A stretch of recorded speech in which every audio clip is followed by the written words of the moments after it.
idulog ang ating mga puso sa ating Panginoon.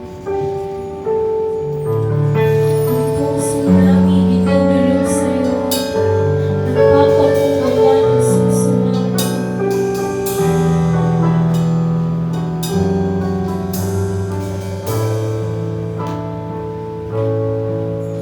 Ang puso ko'y dinudulog sa iyo. Nagpapakumbaba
mga anak ng Diyos ay nagkakasama-sama. Alam niyo po ba sa Hebrew 10:25? Ang sabi ng Biblia, sabi niya, huwag natin kaliligtaang dumalo sa ganitong mga pagtitipon, sabi ng Biblia. Maliwanag po ang Scripture na kung saan sa ganitong mga pagtitipon tayo po ay nagpapalakasan. Amen po ba? Hindi po nagpapayabangan. Amen? Kundi nagpapalakasan. Bakit? Sapagkat malapit nang bumalik. Sino po ang babalik? Malapit na pong bumalik si Kristo. Kaya nga po, mainam na tayo nga po ay patuloy na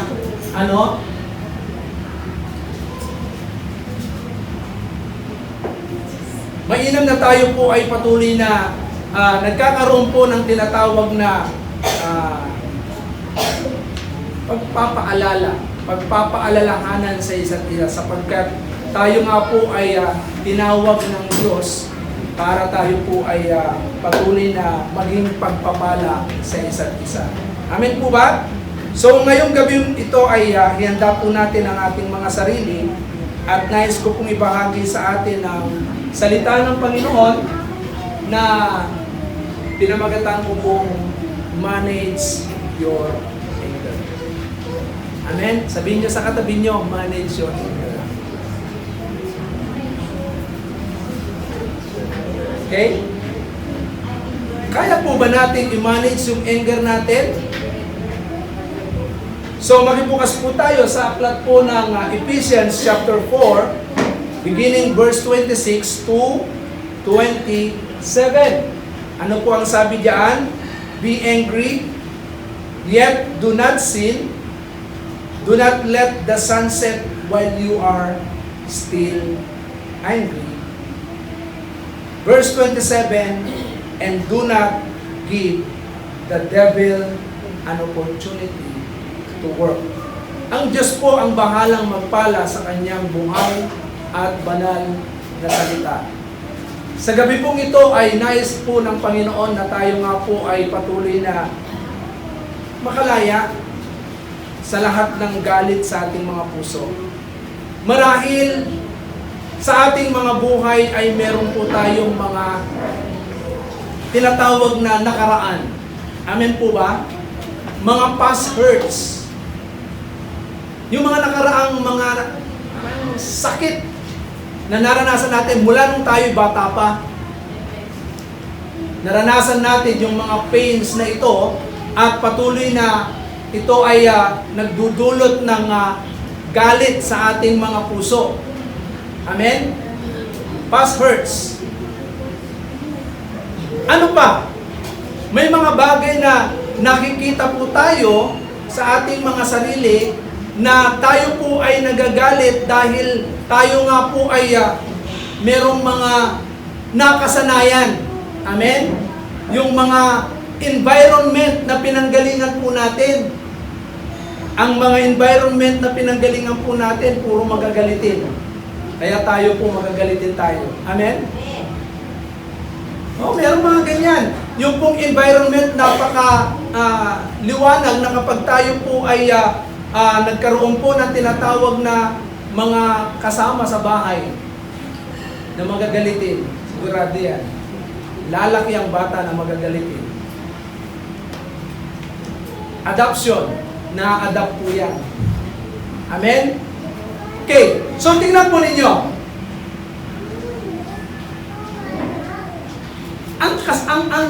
Ang galit po ba ay kasalanan?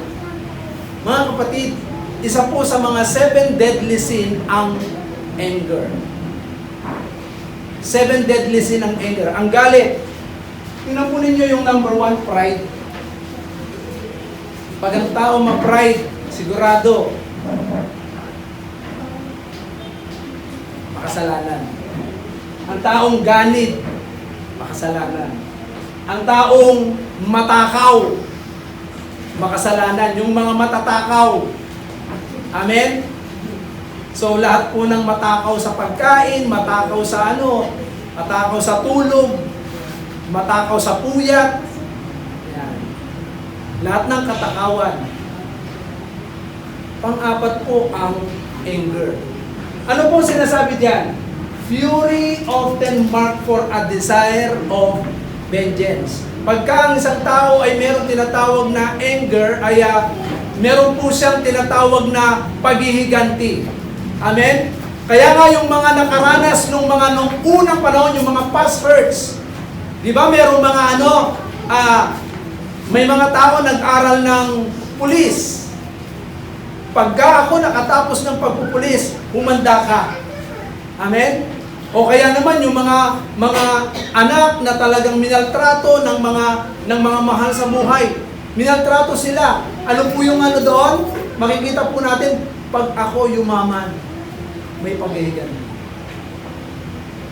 So, kasama po siya sa 7 deadly sin. Next, what is anger? Ano po ang galit? Anger is a strong emotion, irritation, agitation, or hostility that occurs when a need or expectation is not met. Okay? Of all our emotions, anger is often considered as the strongest, rawest, and most potentially most destructive. Tingnan po ninyo. Kapag ang isang tao ay may galit sa puso, very destructive po yan. Hindi yan magdudulot ng mabuti. Hindi yan magdudulot ng maganda. Destroyer po yan. Amen? Kapag may galit yan sa puso. Kasi hindi niya gustong maging maayos kapag may siyang galit. Kailan po ba tayo nagagalit? I get angry when? So nagagalit po tayo kapag merong injustices, yung mga kawalan ng katarungan. Hindi makatarungan. Walang katarungan sa ating mga buhay. Amen? Tignan po ninyo. Hindi fair yung laban. Hindi fair yung buhay. Bakit sila ganito? Bakit kami ganito?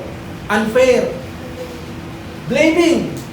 Lagi kang sinisisi. Ako ang nakikita. Ako ang nasisisi. O ang laging may kasalanan. Kaya yung mga anak na laging sinisisi, grabe ang galit niya sa puso. Amen po ba? Matinding galit niya. Feeling powerless. Wala siyang kapangyarihan, wala siyang magawa. Hindi niya magawang ipagtanggol yung kanyang sarili. Amen po ba? Maraming mga tao na ganito, hindi nila kaya ipagtanggol yung sarili nila, kaya nga, nagagalit na lang sila. Hello? Meron mga ganito? Powerless. Wala kang magawang tulong sa sarili mo. Hindi mo kayang ipagtanggol yung sarili mo. Kaya nagagalit ka. So, not treating me right. Hindi ka tinatrato ng mabuti. Di ba? Yung trato sa'yo parang hindi tama. Parang mali. So, mali yung pagtrato, kaya nagagalit ka. Amen? And lastly, I deserve better than this. Parang, minsan, sasabihin mo, mas magaling ako dyan. Pero hindi ka binigyan ng opportunity. Kasi, parang pakiramdam mo, mas okay ako dyan eh. Mas magaling ako dyan. Bakit siya? Bakit siya? Di ba? Naka-experience na kayo ng ganito? Hindi naman kagalingan, hindi naman kagwapuan, kagandahan. Tapos siya po yung napili. Di ba? Kaya, medyo parang nagagalit ka. So, tingnan po ninyo. Anger is one of the most divisive, mga kapatid, divisive and destructive forces on the planet. Tingnan niyo yung sinasabi ng Proverbs 29 verse 2, as the book of Proverbs says, an angry person stirs dissension, and a hot-tempered one committed many sins. Mga kapatid, mga minamahal, ang taong magagalitin, makasalanan.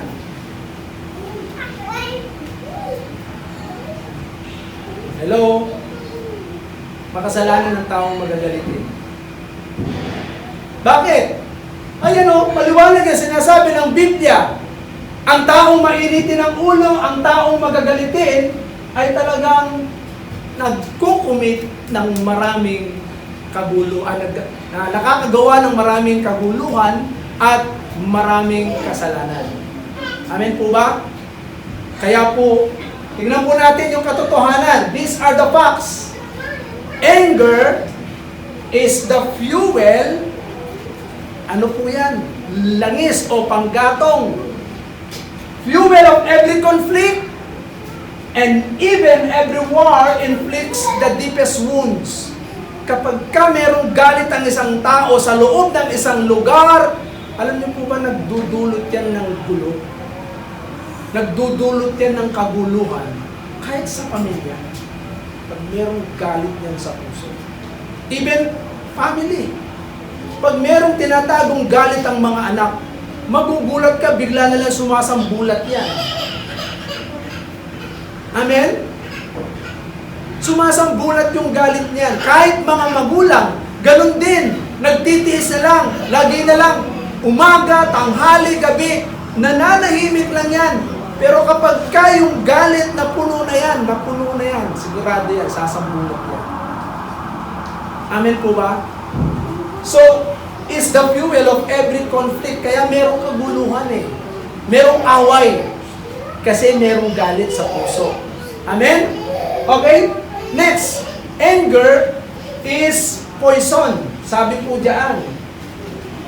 Ang galit ay lason.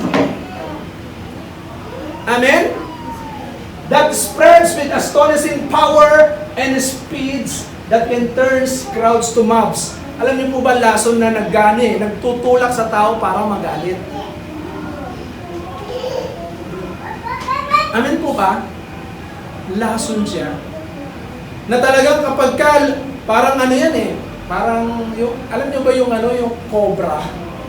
Yung cobra pagka, kahit malayo ka dyan, pag dinuraan ka ng kanyang lason, talagang malalason ka dyan.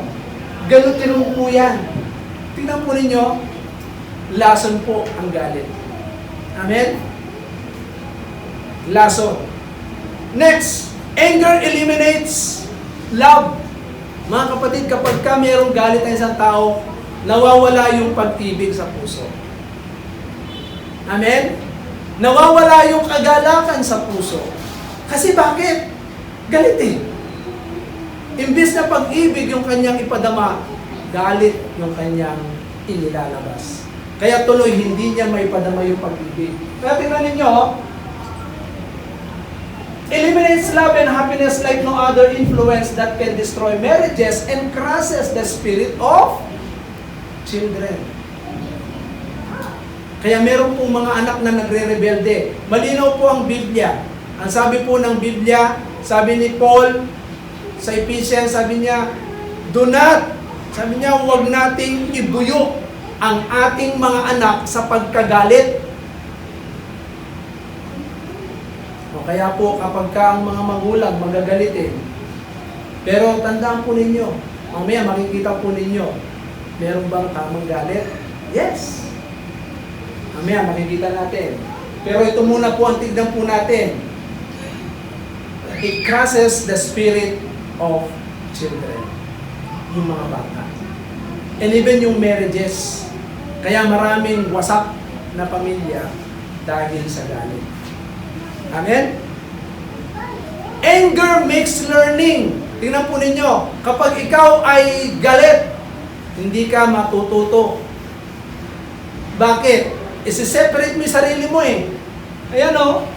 Anger makes learning impossible and isolates us from everyone around us. Mga kapatid, kapag ang isang tao, galit siya sa isang tao, ano yan? Umihiwalay yan sa karamihan. Kaya yan po ang galit. Lagi yan nasa hindi yan nakikisalamuha. Kasi galit siya. Nakuha nyo kung ano yung nagagawa ng galit? Pero kapag ang isang tao may pag-ibig, nakikisalamuha yan. Amen? So yan po ang pag-ibig. So, key points. Tingnan po natin yung key points sa binasa po natin kanina. Number 1 key points, doon sa binasa natin na salita ng Panginoon, be angry, yet do not sin, do not let the sun set while you are still angry, and do not give the devil an opportunity to work. Okay, number 1, ay makikita po natin dyan, in your anger, anak, balik tayo doon. Balik ka doon. Balik mo doon. Malayo ka na. Okay? In your anger, do not sin. So, this means that when you are angry, don't act out in a way that goes against God's teaching. Alam niyo po ba na kapag ikaw ay nagagalit, huwag mong hayaang magkasala ka. Paano? Kapag ang galit natin ay lumayo sa katuruan ng Diyos. Amen po ba? Paanong lumalayo sa katuruan ng Diyos ang galit natin? Okay? So, tingnan po natin ito. Merong dalawang anger. Next. Righteous anger is a reaction to sin or injustice. Pagka sinabing righteous anger, matuwid na galit, alam niyo po ba na ang matuwid na galit, ito po ay nagagalit doon sa mga bagay na pag merong mga hindi makatarungan at meron siyang nakikitang kasalanan, mali. Nakita niyo po ba si Christ nung nakita niya ang templo ay ginawang palengke? Hindi ba ginawa ni Christ, pinagtataob niya lahat ng mesa? Pinagtataob niya lahat, nagpapalit ng mga pila? Mga kapatid, during that time, yung galit ni Christ, sabi niya, nagpupuyos ang aking puso, sabi niya, sa malasakit, doon sa templo ng Ama. Mga kapatid, ito po yung tinatawag na righteous anger. At yung unrighteous anger naman, yung unrighteous anger, ito po ay base lamang doon sa kanyang makasariling intensyon. Nagalit ka dahil meron ka lang hindi makuha. Amen po ba? Gusto mo sa'yo, gusto mo ikaw, center of attraction. Kaya nga po dito, makasarili yung tinatawag na unrighteous anger. Okay, tingnan po ninyo, kailan tayo nagiging tinatawag na when we go against God's teaching. Sa James chapter 1 verse 20 ay sinasabi ni Apostol Santiago, tingnan po ninyo, human anger does not produce the righteousness that God desires. Mga kapatid, ito yung galit na kung saan kapag umiral yung human anger natin at hindi na po yung godly anger, yung pong tinatawag na righteous anger. Amen po ba? Tandaan po ninyo, righteous ang Diyos. At ang desire ng Panginoon sa kanyang mga anak na kung saan kung ikaw ay magagalit, na hindi po tayo magkakasala. Kaya nga po, hindi nagiging kalugod-lugod sa Diyos ang mga taong nagagalit kapag ka ikaw ay nagalit ng tinatawag na unrighteous anger. Amen po ba? Malayo na sa kalooban ng Panginoon. Kaya nga ito po yung kalooban ng Panginoon. Hindi, ang galit ay hindi makakatulong sa atin upang maging kalugod-lugod sa Diyos. Sa Ecclesiastes chapter 5 verse 2, ano po ang sinasabi?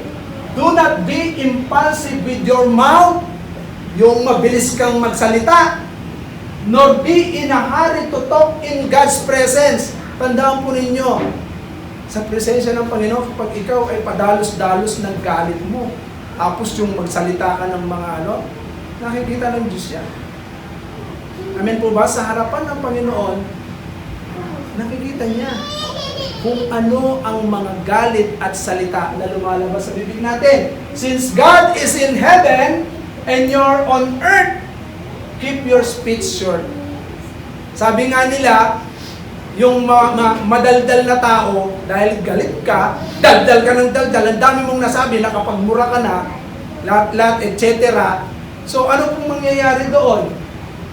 Mas mainam yung, short speech. I thank you. Di ba? Okay, tingnan po ninyo to. Anger is a weakness. Mga kapatid, yung galit, weakness yan. Na kung saan sa iba, ang galit ay parang pinapakita nila, malakas sila. Amen? Sino ba rito ang nagpapakita ng galit na na sinasabi niya, malakas ka? Pero ang totoo niyan, alam niyo po ba, yung taong tahimik, yung taong hindi madaldal, yung taong hindi nag-express ng kanyang galit, ito daw yung taong malakas. Amen po ba? Kasi tingnan niyo po, yung galit na kung saan ipinakita mo, alam niyo po ba na ikaw yung unang-unang nasasaktan at pangalawa yung iba? Amen po ba? Hindi lang ikaw yung nasaktan, kundi pati yung iba nasaktan. Amen? Sinaktan mo na yung sarili mo, sinaktan mo rin yung iba. Kaya, much better na tayo po kapag nagalit, manahimik ka na lang. Amen po ba? So, tingnan po ninyo ito. If you can manage your anger, you're in danger. So ito po ginawa kong motto. Sabi ko, if you can manage your anger, you're in danger. Tama po ba? Nanganganib ka. Sabihin nyo sa katabi nyo, if you can manage your anger, you're in danger.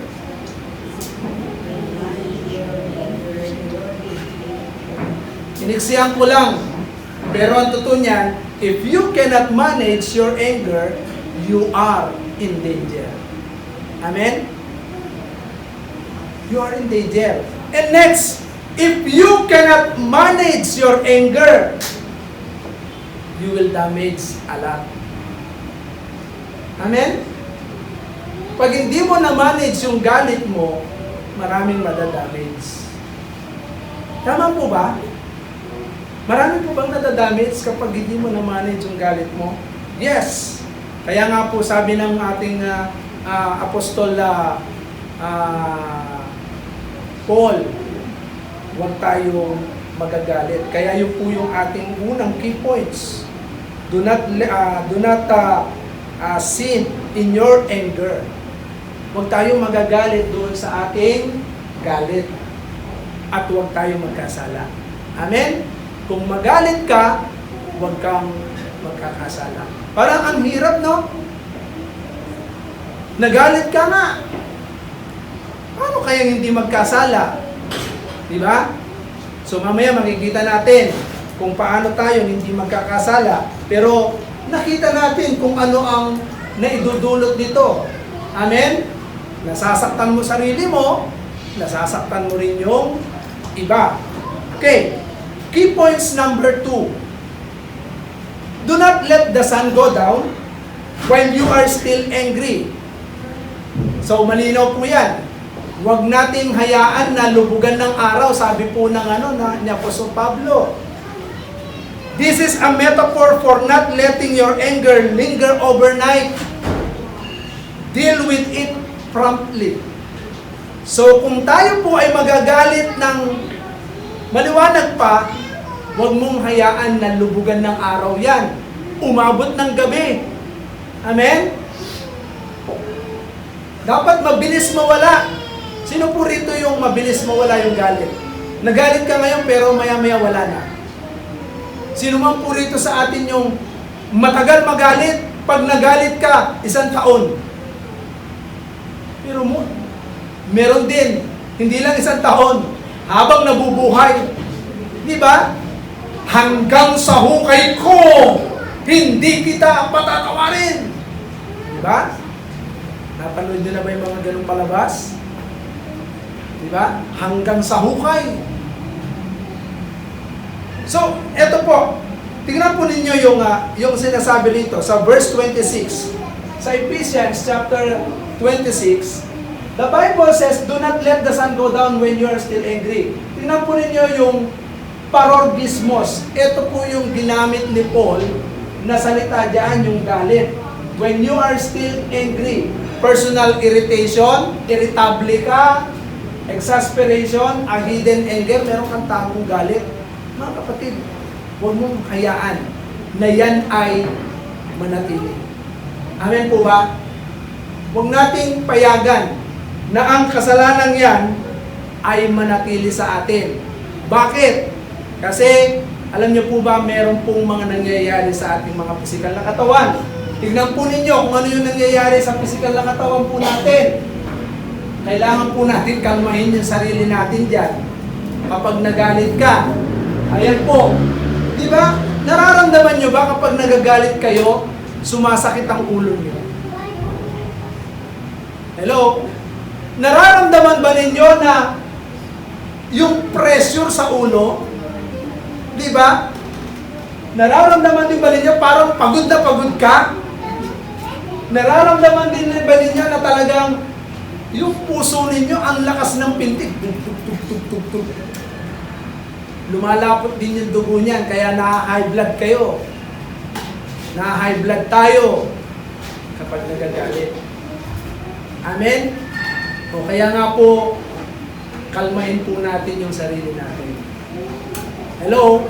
Sabihin nyo sa katabi nyo, kalmado ka lang kapatid. Yan.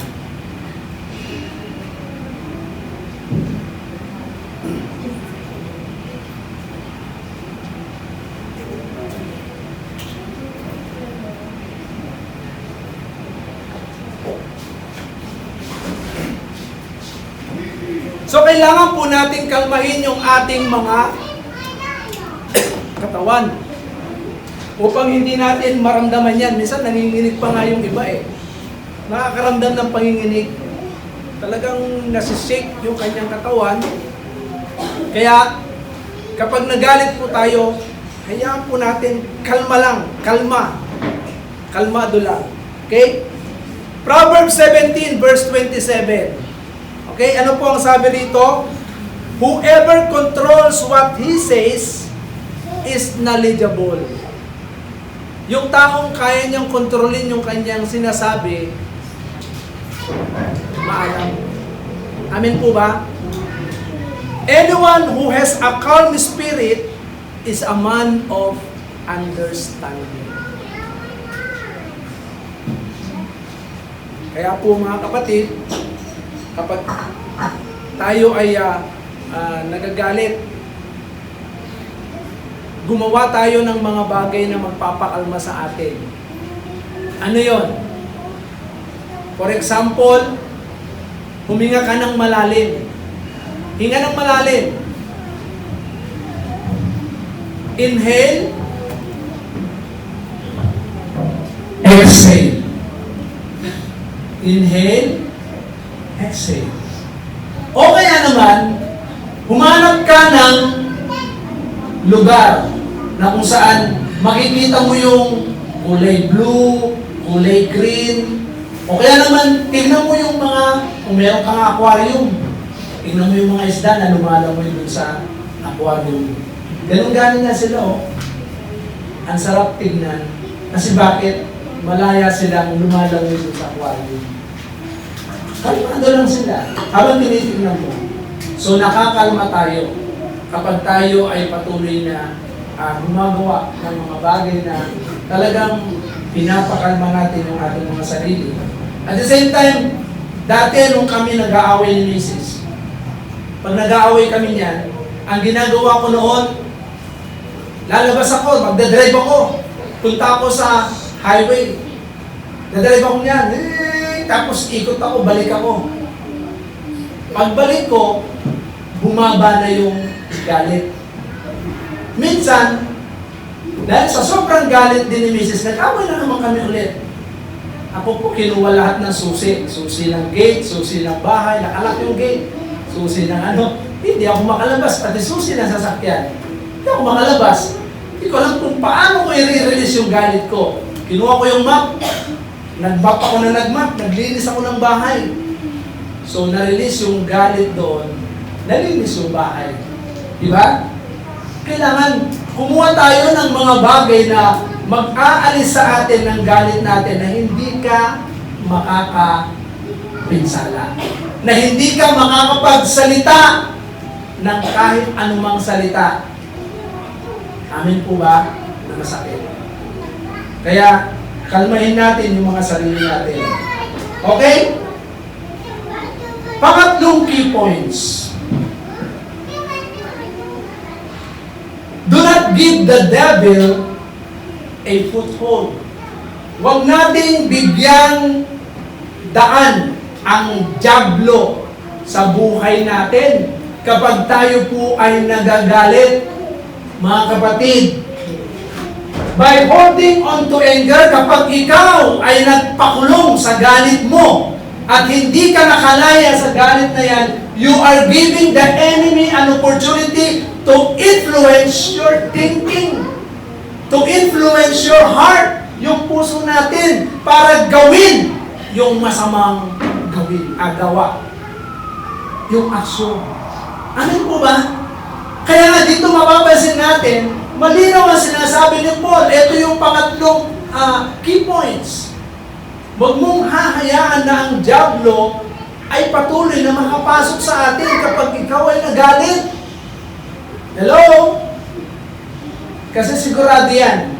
Pagka nagalit ka, ang dyablo, tingnan po ninyo sa John 10:10. Anong ginagawa ng dyablo kapag nakita niya na galit tayo? Alam niyo po ba? The thief cometh to steal, slaughter, and destroy. Mga kapatid, ang dyablo, magnanakaw yan ng masayang pakiramdam. Kapag nakita niyang galit ka, gagatungan niya yan hanggang sa ikaw ay makulong doon sa depresyon. Hanggang sa ikaw ay makulong doon sa tinatawag na nararamdaman mo at hindi ka makalaya. Amin po ba? Tingnan ninyo. Ang dyablo yun. Mas lalo kang ikukulong yan.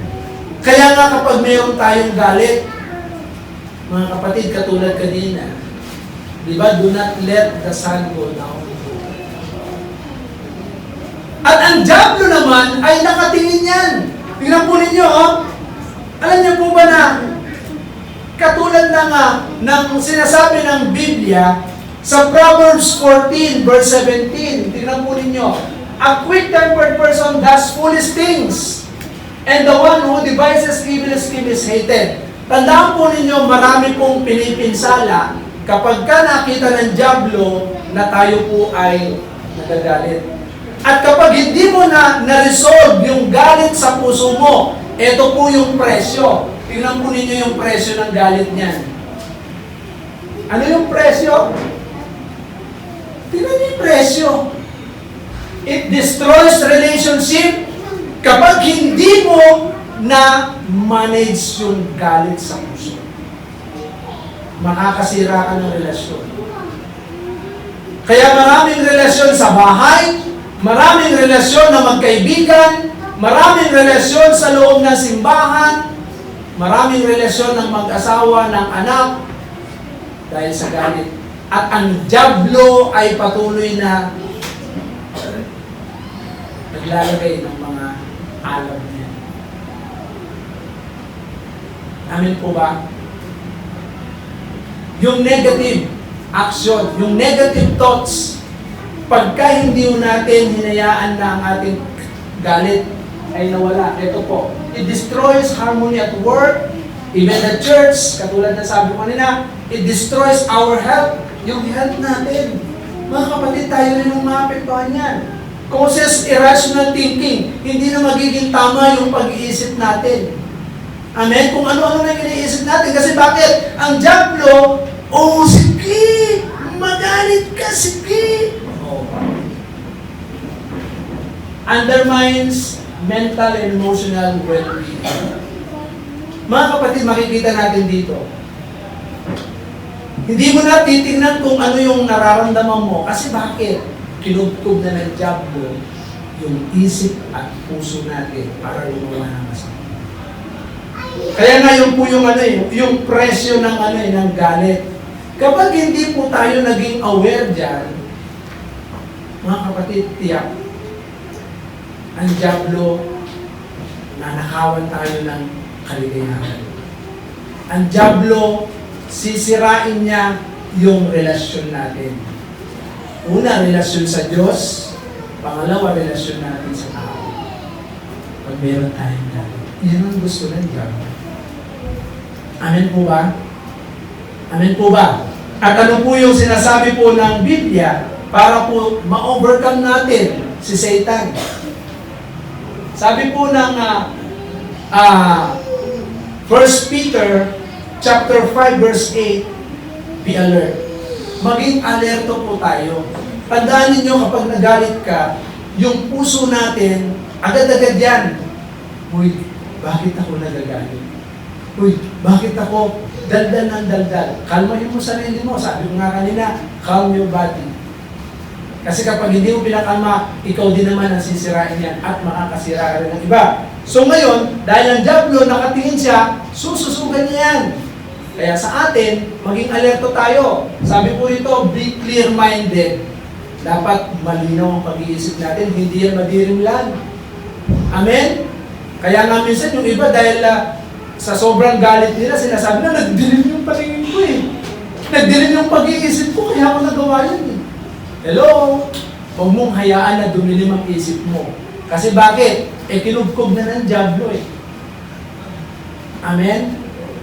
So, your opponent, the devil is prowling around like a roaring lion looking for someone to devour.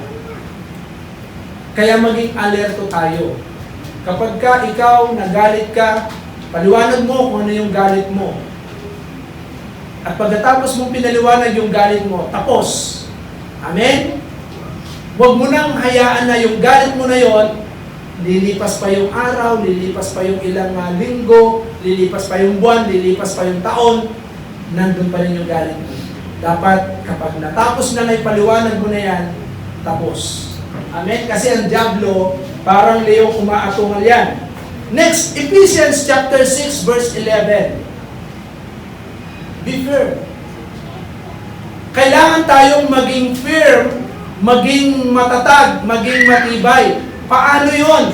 Isuot po natin yung full armor of God. Mga kapatid, kailangan full battle gear tayo. Dahil tayo po'y nakikipagdigma sa kaaway natin. At ang kaaway natin, hindi po mga human, kung hindi mga principalities, wickedness in the high places. Kaya, mga kapatid, maraming strategy ang diablo. Tandaan ninyo, kapag yung galit po natin, hindi tayo naging sensitive dyan, hindi tayo naging alerto, at hindi natin sinuot yung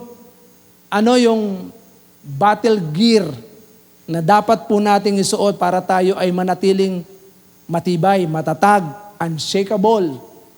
Mga kapatid, maraming strategy ang diablo. Amen? Maraming strategy ang diablo. Kaya nga minsan, napapansin nyo ba, pagka merong mga nag-aaway, tapos ikaw aawat ka lang, hindi niya nakita, umawat lang, tapos maya-maya siya lang kasama nakikipagbugbugan, nakikipagsuntukan. Kasi bakit? Scheme ng diablo yun eh. Di ba? O kaya nga kapag tayo po ay pupunta rin sa mga pag-aayos ng mga problema ng may problema, ayan, dapat suot natin yung full armor of God. Kasi bakit? Tandaan po ninyo, maraming strategies ang diablo. Mamaya nagpapayo ka doon, maya-maya ikaw nagalit. Amen? Hello? Kaya, take note, mga kapatid, ano po yung mga full armor of God? Helmet of salvation. Breastplate of righteousness. Belt of truth. Shield of faith. Sword of the Spirit, that is the Word of God. At maging yung shoes of readiness to share the gospel of peace. Mga kapatid, kapag ito lagi natin suot yan, makikita nyo kung paano tayo magiging matibay. So be firm. Kaya kapag tayo po'y nagalit, kasi meron tayong righteousness of God, babalikan natin, Lord, ayokong magkasala. Amen po ba? Meron tayong truth, meron tayong katotohanan, meron tayong shield. Kaya nga, lagi natin tatandaan, do not let the devil na makapasok sa atin kapag tayo nagagalit. Okay? In 2 Corinthians chapter 2, verse 11, mga kapatid, ito po yung isa sa mga bagay na dapat, kapag ikaw ay nagalit, forgive. Pag hindi ka nagpatawad, mga kapatid, tandaan po ninyo, maraming mga nagagalit kasi hindi nagpapatawad. Meron bang mga tao na hindi natin mapatawad? Ha? Meron bang gumawa sa inyo ng masama na hindi nyo mapatawad? So tingnan ninyo yung sinasabi rito ni Apostol Pablo, so that we may not be outsmarted by Satan. After all, we are not unaware of his intention. Alam niyo po ba yung context nito? Forgiveness. Pag binasa po ninyo yung una, forgiveness po yan. Sinasabi ni Paul diyan na kung saan wag nating hayaan si Satan na parang pinababayaan mo lang kasi matalino si Satan. Amen po ba? Kapag nakikita niyang hindi ka marunong magpatawad, ay pagtatawanan ka ni Satan. Amen? Kaya sa puso natin, make it sure na pinatawad na po natin yung kapwa natin. Amen? Mula nung bata tayo, pinatawad na natin yung mga, mga karanasan natin mula nung bata. Okay? So, meron bang minaltrato ng mga kamag-anak? So, marami sigurado yan. Mga kamag-anakan natin. Ako nung bata ako, parang humina ang loob ko eh. Bakit? Kasi kapag ako'y nagkamali, sinisigawan ako. Galit ka agad. Parang ano yun eh, parang yung bang sabihin sa'yo, bobo mo. Kaya every time na may gagawin ako, parang takot akong gawin. At the same time, nagkaroon na rin ng galit yung puso ko. So mga kapatid, forgive. Patawarin natin yung mga experience natin in the past. Hayaan natin na hugutin natin yung mga yon. Bunutin natin yung mga yon. Kasi ang dyablo, alam ng dyablo kung meron kang nakatago sa puso mo. Bagamat hindi niya alam na hindi niya alam yung laman ng puso natin, only God. Pero alam niya na meron nakatago sa puso mo. Kasi bakit?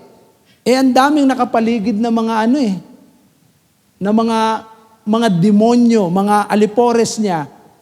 Tinitingnan yan. Paikot-ikot yung mga yan. Kaya alam niya, ito, mula noon, itong date na to, hindi pa nagpapatawad to. So alam nila yan. Pero hindi nila alam yung laman ng puso natin. Amen po ba? Only God. Pero alam ng Panginoon na ikaw ay merong galit pa sa puso. Kaya nga, mainam na tayo po, our anger, righteous anger, is a God-given emotion. Ito po ay mula sa Diyos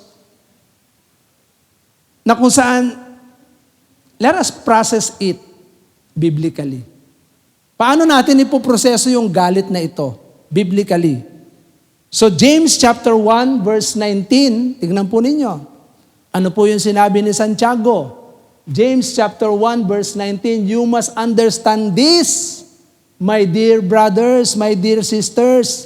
Everyone should be, ano po? Quick to listen.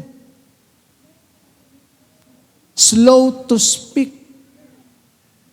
And slow to get angry. Matuto tayong makinig. Pakinggan natin yung boses ng Panginoon. Pakinggan natin yung mga explanation na kung saan dapat nating maintindihan. Amen po ba? Slow to speak. Huwag kang padalos-dalos ng pagsasalita. Katulad ng sinabi kanina, di ba? Nasa taas ang Panginoon, nasa langit, at tayo ay nasa lupa. Even sa tao, kapag tayo ay padalos-dalos magsalita, pag nasabi mo na yan, hindi mo na may babalik yan. Amen po ba? Nasabi mo na eh. Mahirap mo nang bawiin yun. Matagal na panahon yan para mabawi mo yan. It takes time. Kaya, slow to speak. And slow to get angry. Kung magagalit tayo, hayaan mong patuloy po nating kalmahin yung sarili natin. Amen po ba? Sino po dito ang magagalitin? Huwag nyo nang itaas yung kamay nyo. Amen? Ikaw at ang Diyos ang nakakaalam niyan. Ikaw at ang Diyos. Kaya nga, sinasabi ng James chapter 4 verse 7, paano natin gagawin to biblically? Process it biblically? James chapter 4 verse 7, submit yourself to God. Mga kapatid, di natin kayang baguhin yung ating mga puso. Hindi natin kayang kontrolin yung galit natin. At hindi rin natin kayang kalabanin ang dyablo. Amen? Kailangan po nating isubmit ang ating mga sarili sa Diyos. Submit yourself to God. At kapag naisuko na natin sa Diyos yung ating mga sarili, ano po yung sabi diyan? Resist the devil. And the devil will flee from us. Amen po ba? Susunod si Satanas pag nakita niyang submitted tayo sa Diyos. Lord, I submit my life to you. Lord, I submit myself to your word. Lord, I submit myself to the Holy Spirit. Submit natin. Huwag mong hayaan na ma-overruled tayo ng galit. Huwag mong hayaan si Satanas ang mag-take over, mag-control sa atin. Kasi kapag hinayaan mo yung galit mo, si Satanas, kukontrolin tayo niyan. James chapter 4 verse 8. So tingnan nyo submit yourself to God. Number 2, come close to God. Amen po ba? Mas lalo tayong lumapit sa Diyos. Amen? Kapag ikaw magagalitin ka, Lord, tulungan mo ko. Help me. Mas lalo kang maging malapit sa Diyos kasi kapag lumayo ka sa Diyos, kapag hindi ka nag-submit sa Diyos, magiging malapit tayo kay Satanas. Kaya nga, ang Diyos po, kapag tayo po ay patuloy na nag-submit sa Kanya, ang dyablo lalayo sa atin.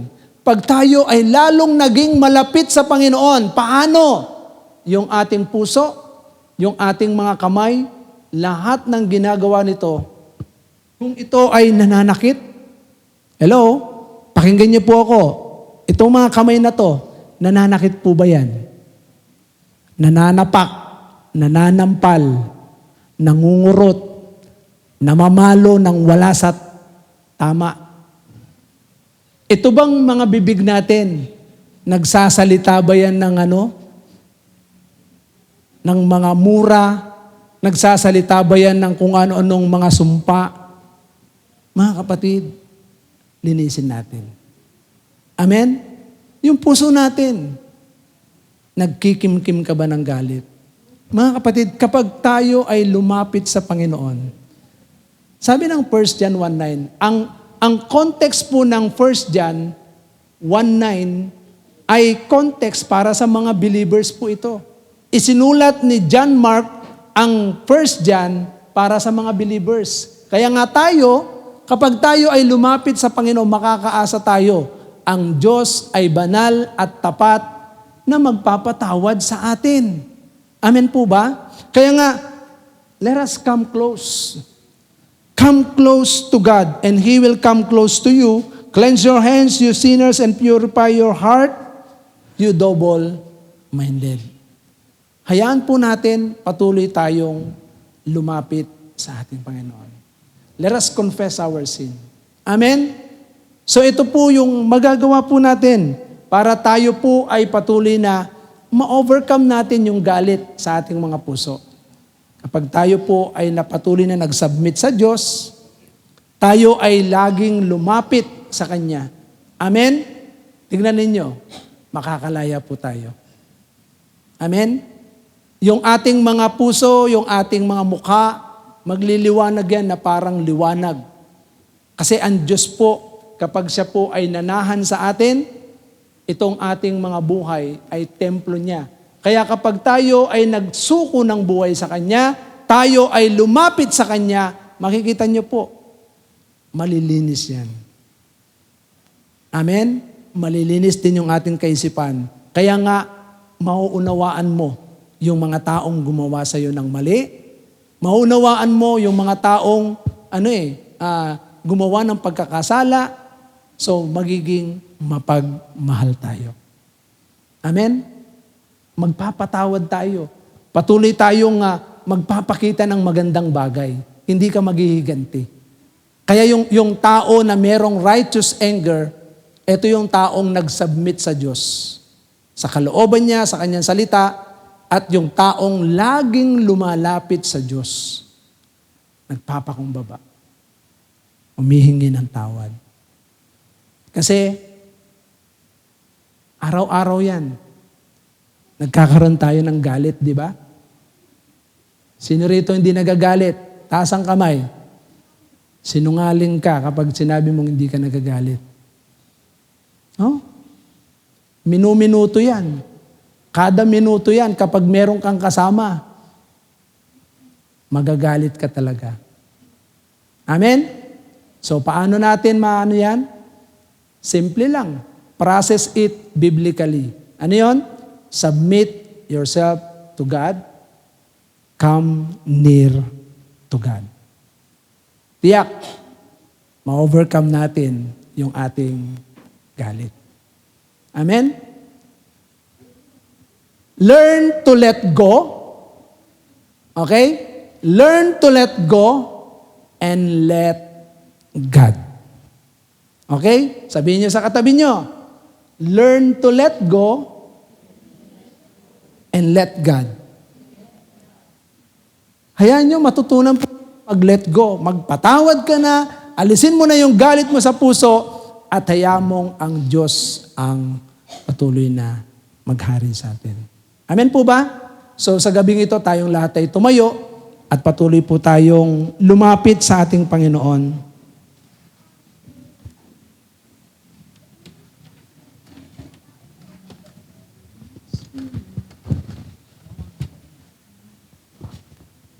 Mga kapatid, alam niyo po ba na nasain po natin ang Espiritu ng Diyos? Hayaan natin si Christ ang siyang mag-rule sa ating mga sarili. Mga kapatid, the fruit of the Spirit is love. Amen? Ang bunga ng Espiritu ay pag-ibig. Kapag ang Diyos ay patuloy nating inanyayahan sa ating mga puso, makikita po natin kung paano tayo sasakupin ng Diyos. Amen? Kaya sa gabing ito, habang inaawit po natin ang awit na ito, allow the presence of God. Allow the Spirit of God. Huwag niyong hayaan na hindi po natin maranasan ang Espiritu niya. Allow the Spirit of God. Alam ko marami tayong mga galit sa puso. Even sa mga anak. At yung mga anak naman, galit din sa mga magulang dahil lagi sila napapagalitan. Or kahit saan man tayo napunta, meron tayong mga galit, kapitbahay, mga kapatid, we are righteous one. Matuwid po tayo. Hindi dapat nakikita sa atin yung galit na kung saan nananatili sa puso. Kaya sa oras pong ito, anuman yung galit na yan, in the past, mga kapatid, hayaan po natin. Let us confess it to God. Patuloy tayong magsumamo sa Panginoon. And let us allow the Spirit of God